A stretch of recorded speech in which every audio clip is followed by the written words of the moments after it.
हम लोग पढ़ने जा रहे हैं केमिस्ट्री का पहला चैप्टर। इसका नाम है some basic concept of chemistry. आज हम इसके अंदर पढ़ेंगे मैटर। तो इसके अंदर हम बहुत सारे टॉपिक्स पढ़ेंगे, तो उसी टॉपिक्स के अंदर पहला टॉपिक आता है मैटर हमारा। तो मैटर क्या होता है? Anything which has mass and occupies some space is called matter. ऐसा कोई भी वो चीज जिसके अंदर मास हो और जो स्पेस को ऑक्यूपाई करे, मतलब जगह को घेरे, उसे हम मैटर कहेंगे। मैटर जो है वो तीन स्टेट के अंदर एग्जिस्ट करता है, फिजिकल स्टेट्स के अंदर। पहली आती है सॉलिड, दूसरी आती है लिक्विड, तीसरी आती है गैस। सॉलिड क्या होती है? सॉलिड के पास जो होती है वो डेफिनेट वॉल्यूम होता है और डेफिनेट शेप होता है। जैसे कि आयरन की बॉल ले लो, वो एक सॉलिड है, उसके पास डेफिनेट शेप होगा और डेफिनेट वॉल्यूम होगा। अब हम बात करेंगे लिक्विड्स की। लिक्विड के पास जो होता है वो डेफिनेट वॉल्यूम तो होता है, लेकिन डेफिनेट शेप नहीं होता है। इसका मतलब क्या है? मतलब डेफिनेट वॉल्यूम का मतलब ये है कि मतलब वो एक कंटेनर के अंदर डालेंगे हम उनको, तो वो उस कंटेनर का शेप ले लेंगे। अगर हम उसको बाल्टी के अंदर डालेंगे तो वो बाल्टी का शेप ले लेगा लिक्विड, तो उसके पास डेफिनेट शेप लेंगे। अब ऐसे ही हम बात करते हैं गैसेस की। गैसेस के पास ना ही डेफिनेट वॉल्यूम होता है और ना ही डेफिनेट शेप होता है। ये कंप्लीटली ऑक्यूपाई कर लेती हैं पूरे कंटेनर को जिसके अंदर भी ये होते हैं। जैसे कि हमारे कमरा आप देख लो, एक एग्जांपल के लिए, कमरे के अंदर बहुत सारी गैसेस हैं, तो वो उन सब ने पूरे ऑक्यूपाई कर रखा है कमरे को। जैसे कि ऑक्सीजन हो गई, नाइट्रोजन एक्सेट्रा, बहुत सारी गैसेस हैं। अब हम बात करते हैं थ्री स्टेट्स ऑफ मैटर की। Are inconvertible by changing the condition at temperature and pressure. ये क्या था? पता नहीं क्या चीज़ है यार, मेरे को समझ में नहीं आई। तो हम इसके अंदर ये कहते हैं, अगर हमें सॉलिड से लिक्विड करना है तो हम मेल्टिंग करेंगे हीटिंग से। लिक्विड को अगर हमें गैस बनाना है तो हम इवेपोरेशन कहते हैं उसे, वो भी हीट देके। अगर लिक्विड को हमें गैस को हमें लिक्विड करना है, गैस को लिक्विड करना है तो हमें कंडेंसेशन कहेंगे। अगर लिक्विड को सॉलिड करना है तो हम उसे सॉलिडिफिकेशन कहेंगे। अगर सीधे सॉलिड से गैस करना है तो हम उसे डिपोजिशन कहेंगे। और अगर गैस से सीधे सॉलिड बनाना है तो उसे हम उसे सब्लिमेशन कहेंगे। अब आ जाते हैं हम मिक्सचर के ऊपर। मिक्सचर क्या है? एक फिजिकल कॉम्बिनेशन है of two or more substances any proportion without any chemical reaction. मतलब ऐसे समझो, एक मिक्सचर जो है वो फिजिकली कॉम्बिनेशन है of two or more substances, मतलब दो या दो से ज्यादा सब्सटेंसेस का in any proportion without any chemical reaction. मतलब उसके अंदर कोई केमिकल रिएक्शन नहीं होनी चाहिए, तभी वो हमारा जो है वो एक मिक्सचर माना जाएगा। क्या है? इसके पास फिक्स रेशियो नहीं होता है, कंपोनेंट जो होते हैं केमिकली कंबाइन नहीं होते हैं। अब हम बात करते हैं दो टाइप्स के मिक्सचर की। पहला आता है हमारे पास होमोजीनियस मिक्सचर। ये क्या होता है? इसके अंदर जो है ना, मतलब इस मिक्सचर के अंदर सारे पार्टिकल्स जो होते हैं वो यूनिफॉर्मली डिस्ट्रीब्यूटेड होते हैं थ्रू आउट सॉल्यूशन। और हेट्रोजीनियस मिक्सचर क्या होता है? हेट्रोजीनियस मिक्सचर के अंदर पार्टिकल्स जो होते हैं वो यूनिफॉर्मली डिस्ट्रीब्यूट नहीं होते हैं through out the mixture. Example हो गया सैंड इन वाटर।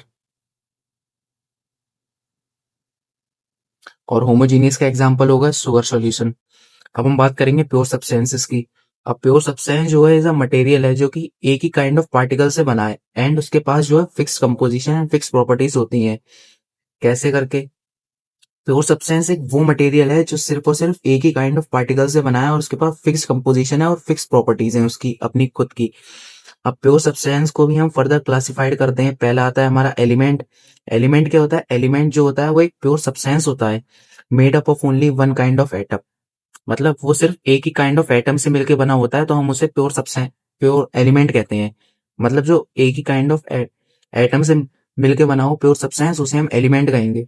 एग्जाम्पल के लिए हाइड्रोजन, ऑक्सीजन, आयरन, ना आयरन ये रहा, गोल्ड ये रहा, और एक्सेट्रा। अब हम बात करते हैं कंपाउंड की। कंपाउंड जो है एक प्योर सब्सटेंस है form when to or more element chemically combine in a fixed ratio. मतलब एक ये क्या है? कंपाउंड एक प्योर सब्सटेंस है जब दो या दो से ज्यादा एलिमेंट जो है वो केमिकली कंबाइन करते हैं एक फिक्स रेशियो के अंदर, तो उसे हम कहते हैं कंपाउंड। एग्जाम्पल के लिए वाटर। यहाँ पे एच और ऑक्सीजन केमिकली जुड़ गए हैं, इसलिए H2 एक पूरा प्योर सब्सटेंस है, मिक्सचर नहीं है। ये सही बात है, क्योंकि मिक्सचर के अंदर जो होता है वो फिजिकली कंबाइन होते हैं और कंपाउंड के अंदर केमिकली जुड़ गए हैं ये लोग। अब हम बात करते हैं मॉलिक्यूल्स की। मॉलिक्यूल्स जो है वो एक स्मॉलेस्ट यूनिट है एक सब्सटेंस का that can exist independently and shows all the properties of that substance. मतलब इस बात का क्या है? एक इतना छोटा यूनिट, मतलब बहुत छोटा यूनिट जो कि इंडिपेंडेंटली एग्जिस्ट कर सकता है और उस एलिमेंट की या उस एटम की सारी प्रॉपर्टी शो करता है या सब्सटेंस की सारी प्रॉपर्टी शो करता है, हम उसे मॉलिक्यूल कहते हैं। एग्जांपल ऑक्सीजन का मॉलिक्यूल, हाइड्रोजन का मॉलिक्यूल एक्सेट्रा। अब बात आती है कि मॉलिक्यूल बनते कैसे हैं। जब दो या दो से ज्यादा एटम्स केमिकल बॉन्ड से जुड़ते हैं तो मॉलिक्यूल्स बनता है। एग्जाम्पल H2, मतलब इधर दो हाइड्रोजन के एटम है, तो ये एक मॉलिक्यूल ऑफ हाइड्रोजन हो गया, एक मॉलिक्यूल ऑफ H हाइड्रोजन। अब इधर हमारा वाटर आ गया, तो इसके अंदर दो हाइड्रोजन है और एक ऑक्सीजन है, तो ये क्या है, एक मॉलिक्यूल ऑफ वाटर बन गया ये। ऐसे ही अब हम बात करते हैं सॉल्यूशन की। सॉल्यूशन क्या है? Solution is a homogeneous mixture of two or more substances. मतलब ये वाली पढ़ो आप, ये बहुत आसान है। मतलब सॉल्यूशन क्या है? एक होमोजीनियस मिक्सचर है of two or more than two substances. Two, शुरू से बताता हूँ मैं। Solution is a homogeneous mixture of two or more than two substances, मतलब दो या दो से ज्यादा सब्सटेंसेस। ये जो क्या मिक्सचर होता है, हम उसे सॉल्यूशन कहते हैं। होमोजीनियस मिक्सचर होना चाहिए जिसके अंदर की पार्टिकल्स यूनिफॉर्मली डिस्ट्रीब्यूट होते हैं, हम आर पार भी देख सकते हैं उसके अंदर। एग्जाम्पल के लिए sugar solution, sugar plus water जो होगा वो शुगर सॉल्यूशन बनाता है। अब सॉल्यूशन के भी दो मेन पार्ट्स होते हैं। पहला आता है हमारा सॉल्यूट और दूसरा आता है हमारा सॉल्वेंट। सॉल्यूट जो होता है, जो कि कम मात्रा में प्रेजेंट होता है एक सॉल्यूशन के अंदर, उसे हम सॉल्यूट कहते हैं। जो ज्यादा मात्रा में प्रेजेंट होता है हम उसे सॉल्वेंट कहते हैं। अब सॉल्यूशन कैसे बनता है? सॉल्वेंट प्लस सॉल्यूट, मतलब सॉल्यूट और सॉल्वेंट को हम जब मिला देंगे तभी तो सॉल्यूशन बनेगा हमारा। अब हम बात करते हैं लॉ ऑफ केमिकल कॉम्बिनेशन की। The combination of element to form compound is govern by 5 basic laws. अगर हमें कोई भी रिएक्शन करवानी है और उसके अंदर कोई भी एलिमेंट या कंपाउंड को फॉर्म करना है तो वो इन 5 लॉ को फॉलो करेंगे। तो हमारा पहला लॉ आता है law of conservation of mass. ये क्या कहता है? In all physical and chemical changes total mass of reactant is equal to total mass of product. This is matter can neither be created nor be destroyed in any reaction. क्या मतलब है इस बात का? ना ही हम मैटर को मतलब क्रिएट कर सकते हैं, ना ही हम उसे डिस्ट्रॉय कर सकते हैं। हम मास ऑफ रिएक्टेंट जो होगा वो मास ऑफ प्रोडक्ट की इक्वल होगा हर रिएक्शन के अंदर, और हमें ये बैलेंस करके चलना पड़ेगा। अब बात आती है लॉ ऑफ डेफिनेट प्रोपोर्शन की। ये जो है हम किसने दिया था? ये दिया था फ्रेंच केमिस्ट जोसेफ प्रॉस्ट ने। इसने क्या कहा था? एक compound always contain exactly the same proportion of element by weight. मतलब इसने क्या कहा था? एक कंपाउंड में जो एक गिवन कंपाउंड में जो है always contain exactly same proportion of elements by weight. मतलब वो वेट से सेम प्रोपोर्शन कनेक्ट करेगा। जैसे कि water is form by hydrogen and oxygen in a fix ratio 1/8 by mass. मतलब ये वाटर जो होगा तभी बनेगा जब 1/8 बाय मास का हमें फिक्स रेशियो मिलेगा। अब चाहे आप वो पानी कहीं का भी ले लें, आप कहीं घर का पानी ले लें या कहीं बाहर जाएंगे तो पानी रहता है, क्योंकि उसका जो प्रोपोर्शन है फिक्स रेशियो के अंदर है, वो 1:8 के अंदर। अब बात आ जाती है लॉ ऑफ मल्टीपल प्रोपोर्शन के अंदर। When two element can combine to form more than one compound, the mass of one element that combine with the fix mass of other element are in the ratio of small whole number. ये क्या बात क्या कह रही है? जब हम दो एलिमेंट को कंबाइन करते हैं तो मास जो होता है एक एलिमेंट का, मतलब जब एक एलिमेंट का मास जो होता है वो कंबाइन होता है फिक्स मास ऑफ दूसरे एलिमेंट के। सो जो दोनों के जो रेशियो होते हैं, मतलब उन दोनों के जो रेशियो होंगे M1 अपॉन के अंदर M2, वो होगा small small whole number ratio, whole number के अंदर होगा। ये हमें ये वाला लॉ बताता है। गेल लुसैक लॉ क्या कहता है? ये गैसेस के वॉल्यूम के बारे में कहता है। When gases combine or are produce in a chemical reaction they do so in a simple ratio by volume provided all gases are at the same temperature and pressure. अब हम बात करते हैं एवोगाड्रोस लॉस की। ये किसने दिया था? ये दिया था एवोगाड्रो ने 1811 के अंदर दिया था हमें। अब हमार ये लॉ क्या कहता है? मतलब ये लॉ ये कहता है, मतलब equal volume of all gases at the same temperature and pressure should contain equal number of molecule. मतलब आप कोई सी भी गैस ले लो, अगर इक्वल वॉल्यूम है, सारी इक्वल वॉल्यूम है उस गैस का, और वो सेम टेम्परेचर पे है और उसका प्रेशर भी सेम है, तो उसके जो नंबर ऑफ मॉलिक्यूल्स होंगे ना वो इक्वल होंगे। जैसे गैस वन जो है वो इक्वल होगी गैस टू के मॉलिक्यूल के, इन दोनों के जो है मॉलिक्यूल इक्वल होंगे। अब हम बात करते हैं मेजरमेंट ऑफ फिजिकल प्रॉपर्टीज। तो प्रॉपर्टीज हमारे पास क्या आ गई? लेंथ आ गया, मास आ गया, time, amount, temperature, electric current, luminous intensity. तो यूनिट क्या होती है इसकी? लेंथ की होती है metre, abbreviation M, symbol L है इसका, kilogram, KG, metre. Second second time, symbol जो है इसका टी है। मोल का ये हो गया, और एब्रीविएशन मोल के अंदर सिर्फ और सिर्फ हमें इतना ही लिखना है, ये ध्यान रखना, और इसका सिंबल होता है एन। केल्विन का के, इसका ये क्या है? टेम्परेचर है ये हमारा। इलेक्ट्रिक करंट का एम्पियर, इसका एएमपी लिखते हैं और इसका आई से डिनोट करते हैं इसे। ल्यूमिनोसिटी की यूनिट क्या होती है? कंडेला, जिसको हम सीडी करके लिखते हैं और आई भी करके हम इसे डोनेट करते हैं। अब हम बात करते हैं प्रॉपर्टीज ऑफ मैटर। तो मैटर के पास जो होती हैं दो प्रॉपर्टीज होती हैं। पहले आती हैं फिजिकल प्रॉपर्टीज। ये कौन सी प्रॉपर्टीज होती हैं? Those properties which can be measure और observe without changing the identity और कंपोजिशन ऑफ अ सब्सटेंस। मतलब ये वो प्रॉपर्टी होती हैं जो कि हम ऐसी मेजर करते हैं, मतलब हम विच कैन बी मेजर्ड, मतलब ये इनको जो है हम मेजर कर सकते हैं और हम इनको देख भी सकते हैं, ऑब्जर्व विदाउट चेंजिंग आइडेंटिटी और composition of a substance. Example colour हो गया, ओडूर हो गया, melting point, boiling point, density etcetera. ये सारी हमारी जो है वो सारी फिजिकल प्रॉपर्टीज होती हैं। अब बात आती है केमिकल प्रॉपर्टीज की। केमिकल प्रॉपर्टीज वो प्रॉपर्टीज होती हैं जिसके अंदर एक केमिकल चेंज की जरूरत होती है फॉर देयर मेजरमेंट और ऑब्जर्वेशन। मतलब अगर कोई भी, जैसे कि कंबक्शन हुआ है, मतलब हम किसी चीज को जला देंगे तो वो केमिकल प्रॉपर्टी होगा। कैसे?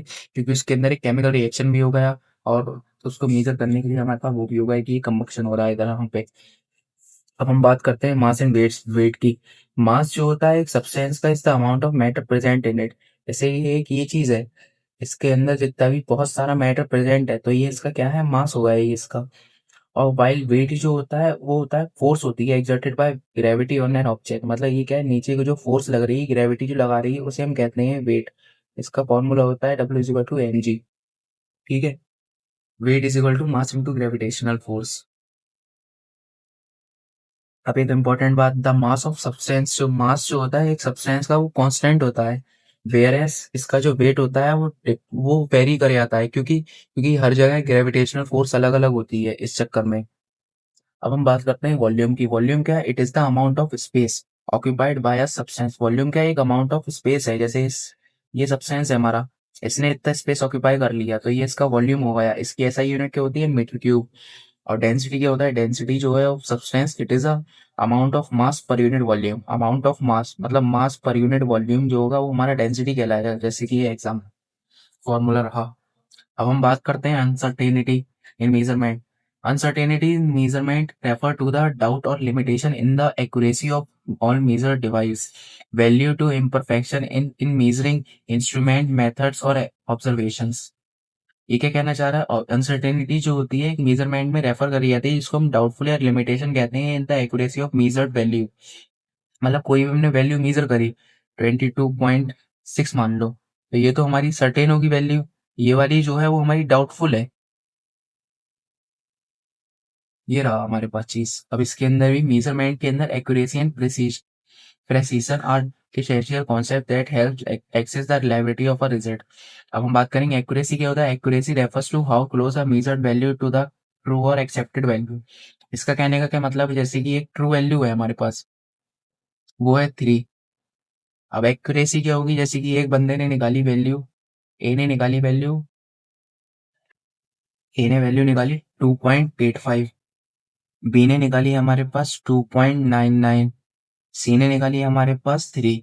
तो जो एक्यूरेसी है वो हमारे सी वाले के पास है। और प्रेसिशन क्या होगा? मतलब इन तीनों का difference refers to how close multiple measurement are each other regardless their closeness to the true value. ना हमें ट्रू वैल्यू के रिगार्डलेस नहीं देखनी है, हमें ये देखनी है कि ये तीनों जो आए हैं भी हमने निकाल के ए बी सी, इनके बीच में कितनी ज्यादा क्लोजनेस है, तो उसे ही हम प्रिसीशन कहते हैं। अब बात आती है साइंटिफिक नोशन की। साइंटिफिक नोशन क्या है? एक एक मेथड है जिसके अंदर हम very large or very small number को एक कॉम्पैक्ट करते हैं फॉर्म के अंदर। Scientific notion is represented as n into 10 to the power n steps to convert a number into scientific notion. पहला आता है मूव डेसिमल। अब इसके अंदर मैं ऐसे करके समझाता हूँ, जैसे कि फॉर एग्जांपल 0.00007 8, ये होगा हमारा हमारा पॉइंट यहाँ पे है। तो हम इस पॉइंट को उठा के हम यहाँ पे करना चाह रहे हैं, तो हम कैसे करेंगे? हम इसको लिखेंगे 7.8 इंटू 10 to the power कितना चला है? 1 2 3 4 5, 5 चला है। अब हम इसके अंदर ये देखेंगे, अगर हमारा डेसिमल राइट साइड में मूव करा है तो वहां पे नेगेटिव आएगा। अगर वहीं हमने डेसिमल को यहाँ मूव करा होता तो यहाँ पे पॉजिटिव आता हमारा। मैं आपको आगे समझाता हूँ।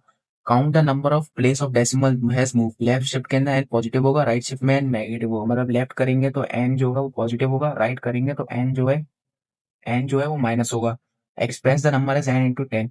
अब हम बात करेंगे सिग्निफिकेंट फिगर्स की। सिग्निफिकेंट फिगर्स वो डिजिट होते हैं जो कैलकुलेटेड करते हैं क्वांटिटी और meaningful in term of accuracy and precision. They include of all certain digit and plus uncertain digit. Rule क्या होते हैं सिग्निफिकेंट डिजिट के अंदर? All non zero digit are significant. जैसे 1 2 3 4 ये जो है वो सारी सिग्निफिकेंट होंगी। Ending zero in the right of decimal are significant. मतलब जैसे कि 1 2 3 पॉइंट लगा दिया, 0 0, तो इसके अंदर कितने सिग्निफिकेंट फिगर है? 1 2 3 4 5। ठीक है, 5 सिग्निफिकेंट फिगर, तो ये हमारी मानी जाती है पॉइंट के बाद। पॉइंट्स अगर इधर होंगे हमारे पास जीरो, तो वो नहीं माने जाएंगे। All zeros between two non zero digit are significant. मतलब दो नॉन नॉन जीरो डिजिट है, ऐसे 1 हो गया, उसके बीच में हम कितने भी जीरो लगा दें वो सारे ही माने जाएंगे हमारे। इसको हम क्या कहते हैं? 5 सिग्निफिकेंट फिगर हो गई। Initial zeros are not significant, जैसे कि मैंने कहा था 0 0 2 4। इसके अंदर क्या है? दो ही सिग्निफिकेंट फिगर हैं, क्योंकि इनिशियल जीरोस जो है वो हमें सिग्निफिकेंट नहीं माने जाते हैं। एग्जैक्ट नंबर है infinite number of significant figure. मतलब जैसे कि हमने बात करी 24 बॉल्स की, इसके पास जो है इनफिनाइट, मतलब infinite numbers of significant figure होंगे। अब when a number ends in zero and zero is not to the right of the decimal, such zeros may और may not be significant figure. ये बात समझ में आएगी। अब आ गई 10 की। The power of 10 is insignificant. मतलब 10 की जो पावर होती है, 10 की पावर 3, 10 की पावर 4, 10 की पावर 5, ये जो है इनसिग्निफिकेंट है, इसकी हम वैल्यू नहीं है कि कोई। अब बात आती है राउंडिंग ऑफ अनसर्टेनिटी, ये मैं समझाता हूँ। जैसे कि एक डिजिट है हमारे पास, मान लो 7.23। अब हमें इसको राउंड ऑफ करना है दो सिग्निफिकेंट डिजिट तक। तो यहाँ पे नंबर देखो, अगर 5 से छोटा है तब तो ऐसे ही रहने दो। मतलब क्या लिखा हुआ है तब? If the digit to be drop is less than 5 then preceding digit remains the same. ये क्या हो जाएगा हमारे पास? 7.2। अब हमारे पास जैसे कि ये 7.26, 7.26 दे रखा है, तो हम इसे लिख देंगे 7.3। ये देखो, if the digit to be drop is greater than 5 then the preceding digit increase by 1। अब इसके अंदर एक इंपॉर्टेंट बात ये आती है कि अगर डिजिट जो है बिल्कुल एग्जैक्टली 2.5 होगा, 2.75, अब हम इसके अंदर क्या चेक करेंगे? हम इसके अंदर इससे पहला वाला नंबर चेक करेंगे। अगर पहला वाला नंबर इवन है तो हम उसके अंदर 1 इंक्रीज कर देंगे, तो ये हो जाएगा हमारे पास 7.3। अगर वही हमारे पास 7.15 होता, हमारे पास ये ऑड आ गया है नंबर, तो इसको हम कैसे करेंगे? 7.1, क्योंकि ऑड के अंदर जो है ना, ऑड के अंदर जो है वो 1 होता है चेंज। और सॉरी सॉरी, मैं मिस्टेक हो गया, ऑड के अंदर 1 होगा चेंज, मतलब 1 इंक्रीज होगा। और जो इवन के अंदर होता है, इवन के अंदर 1 इंक्रीज नहीं होता है, इवन के अंदर हम 7.2 ही लिखते हैं। ये बात आ गई हमारे पास। अब हम बात करते हैं डाल्टन एटॉमिक थ्योरी की। डाल्टन ने क्या कहा था? मैटर जो है एक made up of small and individual particles called atom. ये उसकी बात सही थी। Atoms can not be created, divided और डिस्ट्रॉयड। मतलब क्रिएट भी नहीं कर सकते हैं, डिस्ट्रॉय भी नहीं हो सकते हैं, ये सही बात है। लेकिन इंडिविजिबल इसने डिवाइडेड, हम इस एटम को डिवाइड कर सकते हैं, क्योंकि जब हमें सब एटॉमिक पार्ट्स पढ़ने को मिले, न्यूट्रॉन प्रोटॉन इलेक्ट्रॉन, तो उसके अंदर हमें पता लगा कि एटम भी डिवाइड हो सकता है। Atom of given element are identical in mass and properties. मतलब ये भी इसने कहा था, लेकिन ये बाद में जाके गलत प्रूव हुई।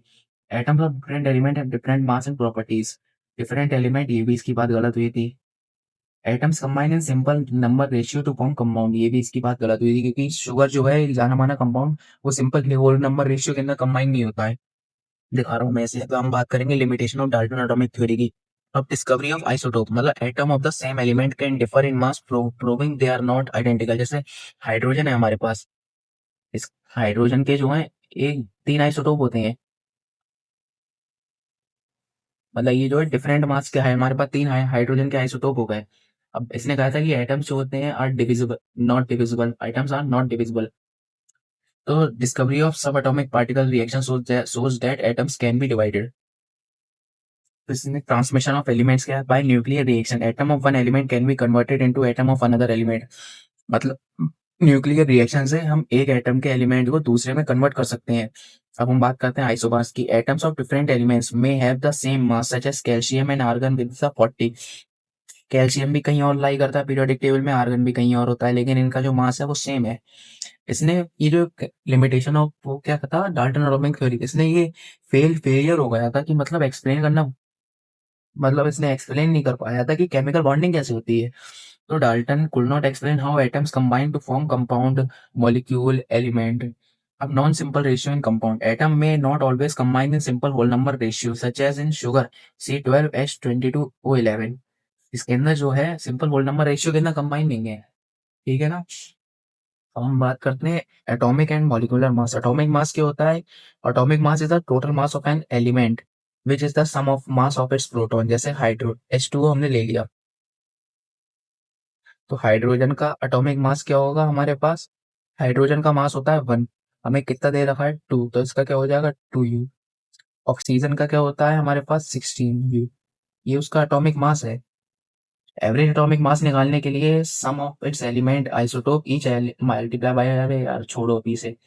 अब हम बात करते हैं मॉलिक्यूलर मास की। तो मॉलिक्यूलर मास क्या होता है? मॉलिक्यूलर मास हमें वाटर का निकालना है। ये जो है हमें पूरे कंपाउंड का निकाल के देता है, या मॉलिक्यूल का। जैसे कि हाइड्रोजन का कितना होगा 2+1, ऑक्सीजन का कितना होता है 16। तो ये हमारे पास क्या आ गया 2+16 = 18U। तो हाइड्रो वाटर का जो एटॉमिक मास है, मॉलिक्यूलर मास है, वो हमारा कितना है 18 एटॉमिक। जैसे कि यहाँ पर दिख रहा है मीथेन का 12+4 तो 16U। अब हम बात करते हैं मोल कॉन्सेप्ट की। ये बहुत ज्यादा इंपॉर्टेंट है, मतलब इससे ज्यादा इंपॉर्टेंट कुछ नहीं है इस चैप्टर के अंदर। सो पहले हम मोल कॉन्सेप्ट पे बढ़े, उससे पहले मैं आपसे एक चीज पूछना चाहता हूँ। जैसे कि अगर आप किसी केले वाले के पास जाओगे, उससे कहोगे भाई मेरे को 1 दर्जन केले दे देना, तो वो 1 दर्जन केले दे देगा। पर 1 दर्जन केले के अंदर कितने केले आते हैं? 12 केले आते हैं। जैसे कि 1 दर्जन जो है वो एक क्वांटिटी हो गई, वैसे ही मोल एक क्वांटिटी है। मोल क्या है? एक क्वांटिटी है जिससे कि हम मेजर करते हैं कि किसी भी एटम्स के अंदर पार्टिकल्स, एटम्स, मॉलिक्यूल्स एक्सेट्रा ये सब कितने हैं। ये जो है कितना होता है? 1 मोल होता है 6.022 इंटू 10⁻23। ये है हमारा, ये जो है हम एवोगाड्रो नंबर कहते हैं इसे। ये जो है एवोगाड्रो नंबर है, एक साइंटिस्ट ने दिया था। और ये निकाला कैसे गया था? ये जो है एक मोल जो है एक अमाउंट ऑफ सब्सटेंस है that contain the same number of particles, atoms, molecule, ions और electron as there are atoms in 12 gram of pure carbon. मतलब एक प्योर कार्बन हमने लिया था 12 ग्राम का, उसके अंदर भी इतने ही नंबर ऑफ एटम्स थे, तो हमने इसी को ही जो है एवोगाड्रो नंबर बता दिया। अब इंपॉर्टेंस ऑफ एवोगाड्रो नंबर या मोल कॉन्सेप्ट की। मास ऑफ सिंगल एटम और मॉलिक्यूल कैन बी कैलकुलेटेड। अगर हमें एक एक एटम का मास निकालना है तो हम इस चीज से कैलकुलेट कर सकते हैं। वॉल्यूम हम निकाल सकते हैं, नंबर ऑफ टोटल एटम्स निकाल सकते हैं, नंबर ऑफ टोटल मॉलिक्यूल्स निकाल सकते हैं, वॉल्यूम निकाल सकते हैं, etcetera. Sometime it is easy to represent the data in term of moles. हमें कई बार इजी भी लग जाता है जब हम डेटा को मोल्स की टर्म के अंदर लिखते हैं। अब फॉर्मूले हमें क्या याद करने की चीज है कि इतने फॉर्मूले मत देखो, तुम्हें फॉर्मूले कौन कौन से देखने हैं। एक तो ये देखना है number of molecules is equal two moles into Avogadro number. अब आता है हमारे पास नंबर ऑफ मॉलिक्यूल्स जो होगा ऑफ गैस का, वॉल्यूम अपॉन के 24.4 लीटर। ये जो है एसटीपी है, मतलब स्टैंडर्ड है हमें वॉल्यूम के केस में। अब हम देखेंगे मोल्स कैसे निकालते हैं। अगर हमें नंबर ऑफ मोल्स निकालने हैं तो हम क्या करेंगे, गिवन मास अपॉन के अंदर मोलर मास, ये हमारा N is equal to W/m। अब हम अगर निकालने नंबर ऑफ पार्टिकल्स, तो नंबर ऑफ पार्टिकल्स निकालने के लिए हम करते हैं N into Avogadro number, where N जो है नंबर ऑफ मोल्स है। ठीक है, जैसे कि ये हमारा नंबर ऑफ मोल्स निकालने के लिए। अब हम बात करते हैं परसेंटेज कंपोजिशन की। Percentage composition of a compound refers to the percentage by mass each element in the compound. मतलब मास ऑफ एन एलिमेंट जो होगा mass of that element in compound upon के अंदर molar mass of that compound in of the compound into 100%। अब empirical फॉर्मूले की बात करते हैं। एम्पेरिकल फॉर्मूला जो होता है कंपाउंड का रिप्रेजेंट करता है simple whole number ratio of atom each element in the compound. जैसे कि एग्जांपल के अंदर हम ग्लूकोज लेते हैं, C6H12O6, O6 होगा हमारा। तो हम इसे जब जितनी ज्यादा सिंपल फॉर्मूले के अंदर लिख देंगे, मतलब सिंपल के अंदर लिख देंगे, जैसे हमने इसके अंदर क्या निकाल लिया 6 निकाल लिया, तो ये हो जाएगा CH2O। ये हमारा जो है वो एम्पेरिकल फॉर्मूला होगा है ग्लूकोज का। अब इधर आती है मॉलिक्यूलर फॉर्मूला की। ये जो है एक्चुअल नंबर ऑफ एटम और एलिमेंट को रिप्रेजेंट करता है कंपाउंड में। जैसे कि एन जो होता है molecular formula is equal to empirical formula into N. जैसे कि हमने ये ले लिया, इसके अंदर हमारे पास एन की वैल्यू जो है वो हमारे पास 6 आ गई, तो अब इधर हम पुट कर देंगे empiric molecular formula is equal to empirical formula हमारा क्या है CH2O इंटू कर देंगे हम कितने कर देंगे 6 से, तो ये कर जाएगा C6H12O6। ये हमारा क्या आ जाएगा, ये हमारे पास मॉलिक्यूलर फॉर्मूला आ गया है जो हमने इंपेरिकल फॉर्मूला के अंदर सिंपलेस्ट फॉर्म के अंदर लिखते हैं, मॉलिक्यूलर फॉर्मूला के अंदर हम वैसे मल्टीप्लाई करते हैं जैसे हमने सिंपल बनाया है उसे। अब बात करेंगे मास परसेंट कैसे निकालते हैं। तो मास ऑफ सॉल्यूट अपॉन के अंदर मास ऑफ सॉल्यूशन। मतलब सॉल्यूट सॉल्यूट क्या चीज है, जो चीज कम मात्रा में है, और सॉल्यूशन क्या होगा, सॉल्यूट प्लस सॉल्वेंट। ये बात ध्यान रखना है, इसके अंदर बहुत ज्यादा कंफ्यूजन होती है बच्चों को। अब बात करते हैं मोल फ्रैक्शन की। मोल फ्रैक्शन जो होता है, मोल फ्रैक्शन हमें ए का निकालना है, तो यानी number of element of A upon के ना number of moles of solution. मतलब सॉल्यूशन में कितने मोल्स हैं मतलब नंबर ऑफ मोल्स ऑफ ए, मतलब ए के कितने मोल्स हैं अपॉन के अंदर उस सॉल्यूशन, पूरे सॉल्यूशन में कितने मोल्स हैं।